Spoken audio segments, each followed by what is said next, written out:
来看2站以外，国道1号5用高架桃园路段，中道是有游览车、火烧车，加在这驾驶是随警觉到，甲乘客赶紧叫落车，众人的伤势无介严重。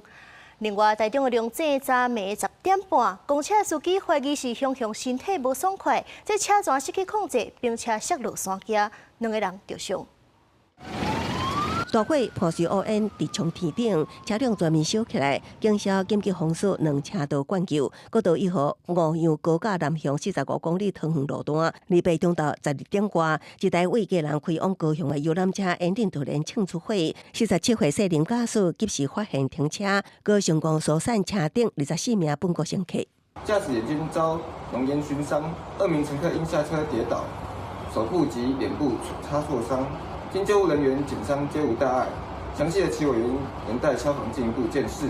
火势大约20分钟拍花，驾驶目睭和乌烟熏着伤。另外2名乘客落车无细离跋倒，吹着伤，减伤并无大概，详细导火原因也有待消防监测。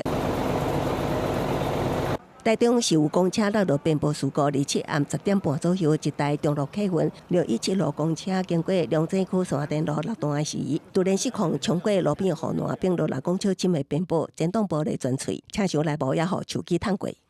都正常，都是正常在排班上班的，突发性的吧，因为他就是忽然就晕眩。代志发生迄当时，车顶只有54岁先有司机，甲41岁乘客，2个人拢家己脱困，由救护车送医救治。中路客运强调，先有驾驶排班工时拢正常。警方调查指出，司机伫赛车过程突然身体无爽快头晕，才造成弄得护栏失控。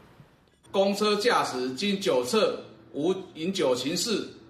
全案依事故处理程序调查处理，详细肇事原因仍待调查厘清。先有司机有头部刮伤，乘客是有淡薄仔吹着伤，2个人拢无生命危险，经过治疗拢已经出院。公车业者强调会慰问关怀。警方讲司机酒测是0，专案依事故处理定序调查处理，详细出代志的原因有待赔清。记者综合报道。